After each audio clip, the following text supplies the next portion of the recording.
नमस्कार दोस्तों, जब से विज्ञान ने तेजी से तरक्की करना शुरू की है तब से धार्मिक गपोड़ियों ने अपनी धर्म की किताबों में विज्ञान होने का दावा करना शुरू कर दिया है और पिछले एक शतक से वेदों में विज्ञान होने का दावा किया जा रहा है।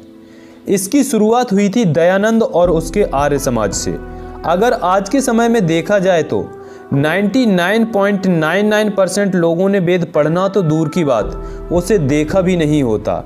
इसी का फायदा उठाकर धर्म का मार्केटिंग करने वाले संघी, मनुवादी, दयानंदी अलग अलग पोस्ट कॉपी पेस्ट वायरल करके या वीडियो बना के वेदों में विज्ञान होने का दावा करते हैं।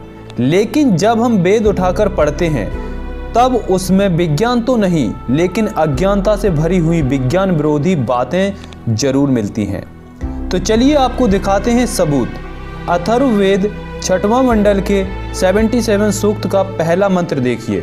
इसके अनुसार सूर्यलोक ठहरा हुआ है, पृथ्वी ठहरी हुई है, यह सब जगत ठहरा हुआ है। और देखिए ठीक यही भाष्य अथर्ववेद का आर्य समाजी भाष्यकार क्षेमकरण दास त्रिवेदी ने भी किया है। अब क्या जवाब दोगे धार्मिक गपोड़ियों? क्योंकि तुम ही कहते हो ना कि वेदों में मिलावट नहीं हो सकती, और मैं भी मानता हूँ ये मिलावट तो बिल्कुल भी नहीं हो सकती, क्योंकि मिलावट करने वाला भी ये कचरा ज्ञान पढ़ के सोचेगा कि पहले से ही इतना कचरा भरा हुआ है, अब मैं क्या मिलावट करूं यार। चलिए अब आपको दिखाते हैं सबसे पुराने ऋग्वेद का ज्ञान।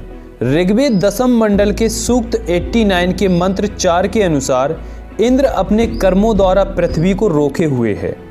इसी तरह अथर्ववेद 4th मंडल के सूक्त 11 के मंत्र 1 के अनुसार वृषभ रूपी ईश्वर ने पृथ्वी को धारण किया है।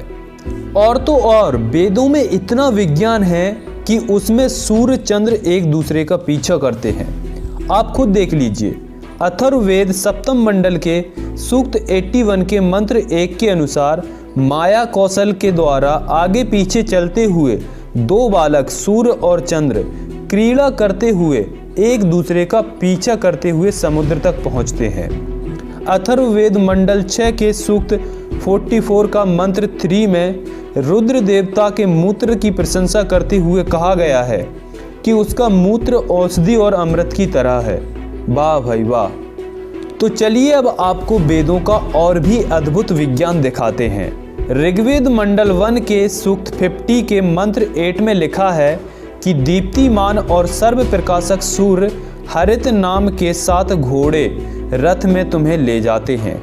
यही बात ऋग्वेद के 4th मंडल के सूक्त 45 के मंत्र 6 में भी लिखी हुई है। अश्वों को नियोजित करते हुए सूर्य देव भी गमन करते हैं। अब आप ही लोग बताइए, जो वेदों में विज्ञान होने का दावा करते हैं, और यहाँ तक कि कुछ लोग तो ये कहने से भी नहीं चूकते कि सारा विज्ञान ही वेदों से निकला है, तो फिर बताइए ये कौन सा विज्ञान है? और क्या आप अभी भी ये गपोड़ लीलाओं में विश्वास करते हो कि सूर्य को 7 घोड़े रथ में ले जा रहे हैं? आगे और देखिए। ऋग्वेद के अनुसार आकाश खंभों पर टिका है। ऋग्वेद 10वें मंडल के सूक्त 115 के मंत्र 5 के अनुसार इंद्र ने स्तंभ द्वारा अंतरिक्ष ऊपर धारण किया हुआ है। जिन लोगों ने वेदों को लिखा है उनसे अच्छा IQ तो दूसरी तीसरी क्लास के बच्चों का होता है। और पता नहीं ये तथाकथित विद्वान ऐसा क्या पढ़ लेते हैं कि ढिंडोरा पीटते फिरते हैं कि वेदों में विज्ञान है। तरस आता है मुझे ऐसे गोबर बुद्धि लोगों पर।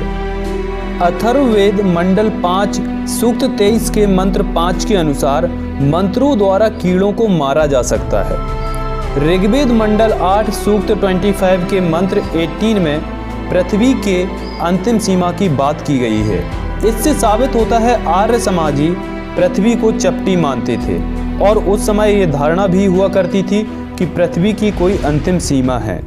अथर्ववेद मंडल 15 सूक्त 7 के मंत्र 1 में भी पृथ्वी के अंतिम सीमा की बात की गई है।